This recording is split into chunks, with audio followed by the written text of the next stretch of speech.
Hey everyone, I have an interesting question for you. Who were the most overrated bosses for each of the five New York mob families?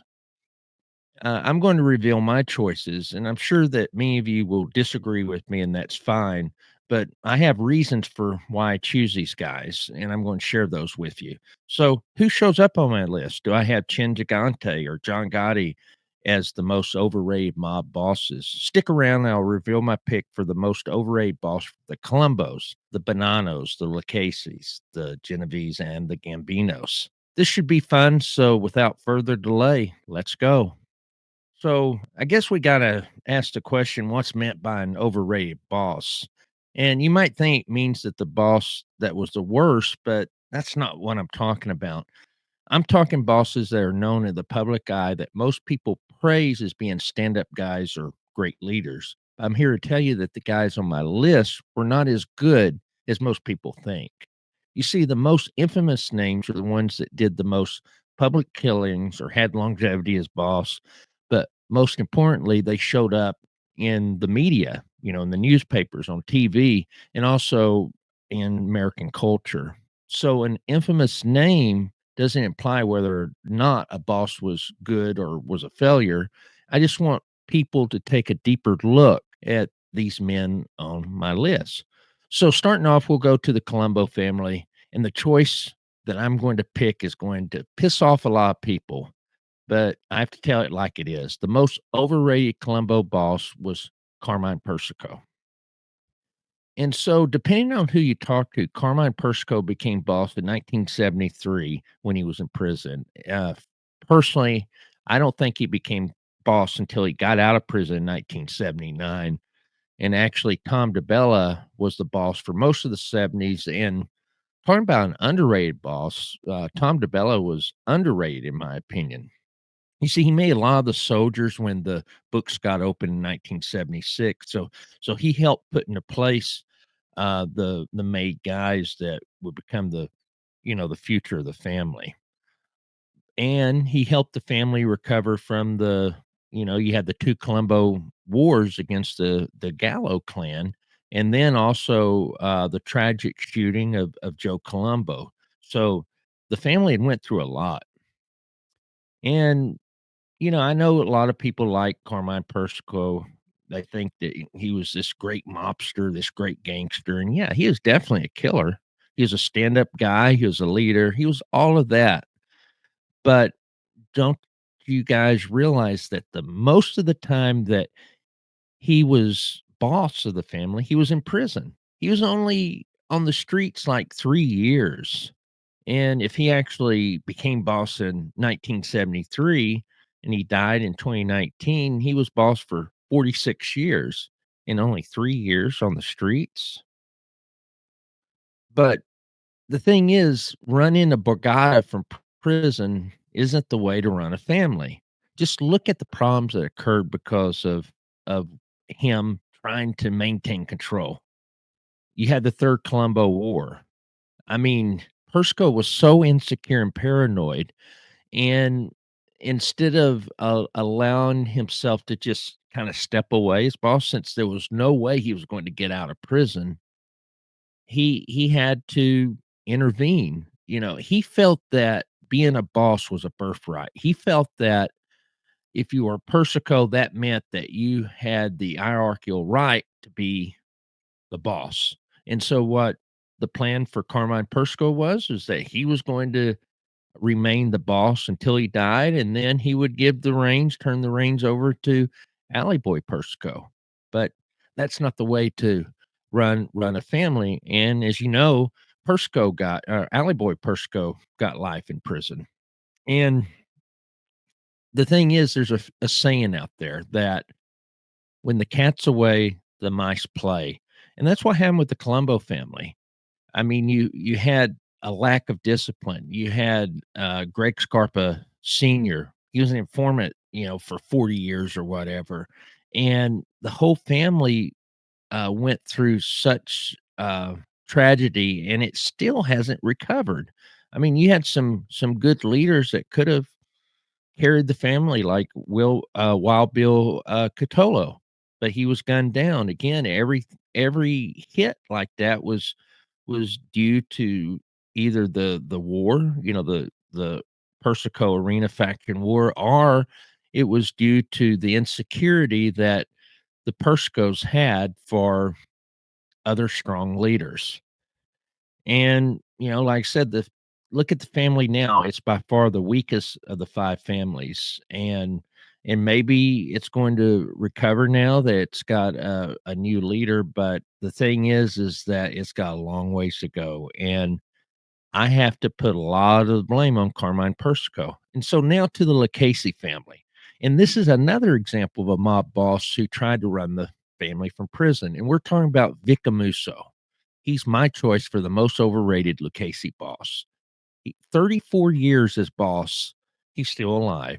And again, only like 3 years on the street. And then his time on the street wasn't even effective. And his biggest mistake, it was gas pipe Casso. I mean, to me, Amuso was a weak, ineffectual leader that was being controlled by the puppet master, Gaspipe. I mean, look at those killings, the innocent people that were killed. I mean, there was no morals. And then Gaspipe ends up becoming a rat, you know. And then look at the whack New Jersey thing. I mean, it was just crazy what was going on. And then look at all the informants that came out, like Al DiArco. I mean, the whole family was in disarray, and even today, the family's still fractured. You've got this ongoing, like, Cold War between the factions in the Bronx and the factions in Brooklyn, and they vie head to head to try to see who can run as the family as acting boss. But again, a guy that's in prison for life, you need to step down. Okay, so now with the Bonanno family, and this was actually harder than you think. I mean, many people think that Joe Bonanno's overrated, but I don't agree with that. You see, Bonanno, he was the original. He's the OG for the Bonanno family, and he got started, in 1930 when the commission was formed. And if you look at his first 30 years, he did a great job. He had a lot of connections with Sicily. The Bonanno family actually represented a lot of the smaller families in America.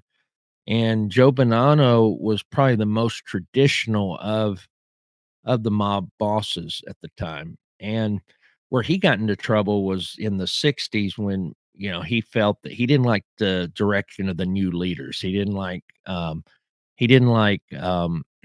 Gambino. He didn't like some of the newer guys that were on the commission because they didn't have the same old world values that he was expecting.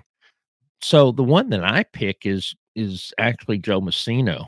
And I know everybody knows he's a rat, but the way that he hurt the family, the way that he killed a lot of good leaders, I mean, it has fractured that family. The family's still hurting today because of it. The 3 captains that were killed. I mean, the thing was those were all strong leaders and did a good job for the family. And the thing was is that he also made the mistake of having his underboss as Sal Vitale. Good looking Sal shouldn't even have been in the mob because he wasn't qualified. I don't know if you guys realize this, but when he was younger, he actually was a correctional officer. And I bet you that Joe Massino knows about that because that's his brother-in-law. But he actually, I have to say that the first few years of his reign was actually pretty good. The Bonannos went through a lot. You had the thing with Donnie Brasco. It got so bad that uh, the Bonannos were kicked off the commission. So it took Joe Massino actually working with John Gotti and others to get the family back into good graces with the commission.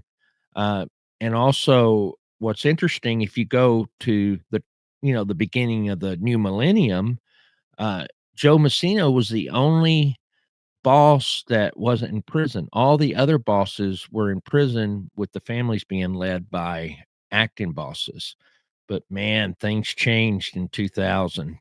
and you started seeing guys flipping left and right, and you have to put that on Messino, and then to make matters worse, he ends up becoming a rat, and his acting boss, Vinny Bassiano, Vinny Gorgeous, he recorded him, and so Vinny Gorgeous wasn't on the street long. Then it went through a series of different bosses or acting bosses until Michael Mancuso, and he's not a good boss. So a lot of that you have to tie back the problems with the Bonannos to Joe Messino, and so that's why he's my pick as the most overrated boss of the Bonanno family.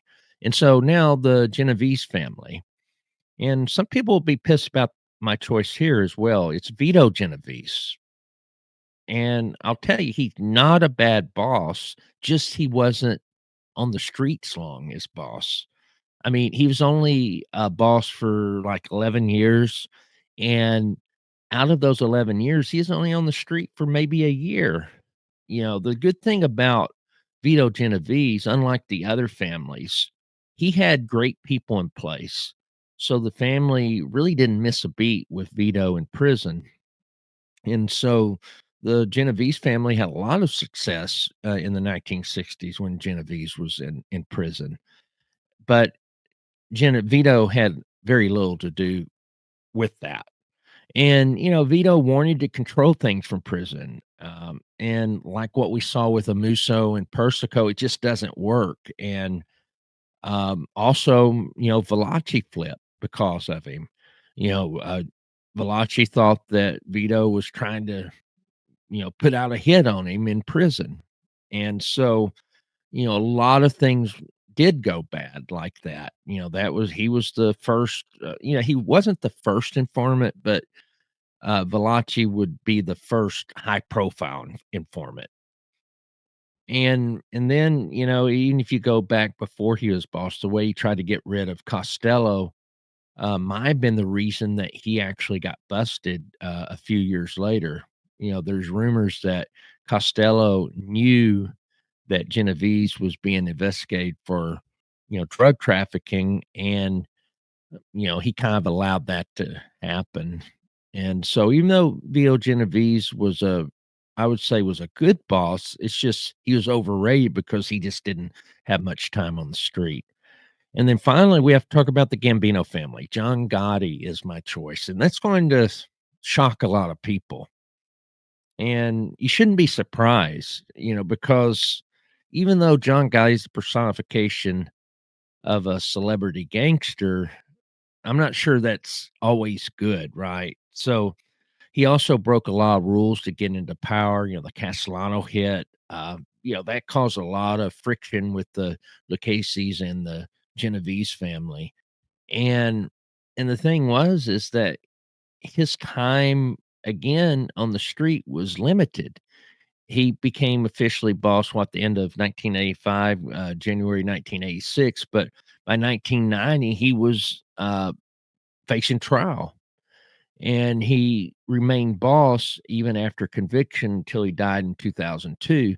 So even though he was boss for 15 years, 16 years, he was only really on the street for a couple of years, because when he was even officially the boss on the street, he was facing trials. Remember, he had like 3 or 4 different trials, and I have to say his biggest mistake was Sammy Gravano. And and the thing was that he he really, I think that Gotti just, I don't know why he did this, but he just allowed Sammy to have too much power, and it just bit him.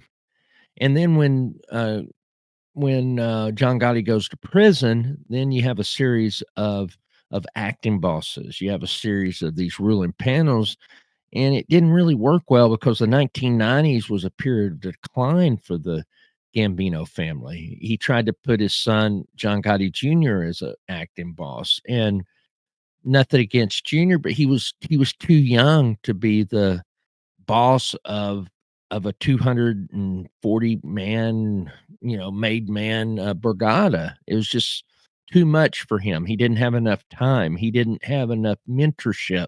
And I know they put the panel in place to try to help him to be able to run the family, but yeah, he just wasn't the right person, and he'd be the first to say that. And then you had his brother Peter Gotti as boss, and Peter, nice guy and everything, but he was another guy that he didn't gain much.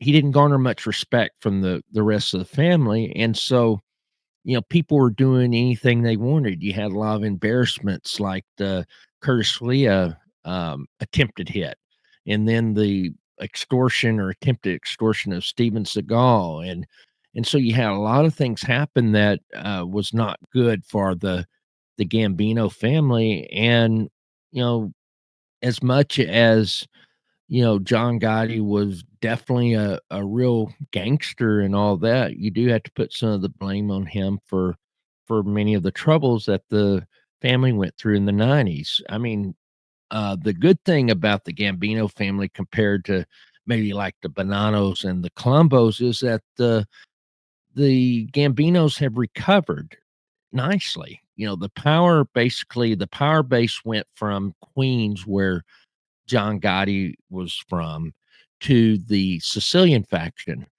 And I think a lot of what helped to make that transition occur where it wasn't, I don't know, bloody, was that you had Jackie Nose D'Amico. He was really that bridge between John Gotti and the Sicilian faction that rules the family today.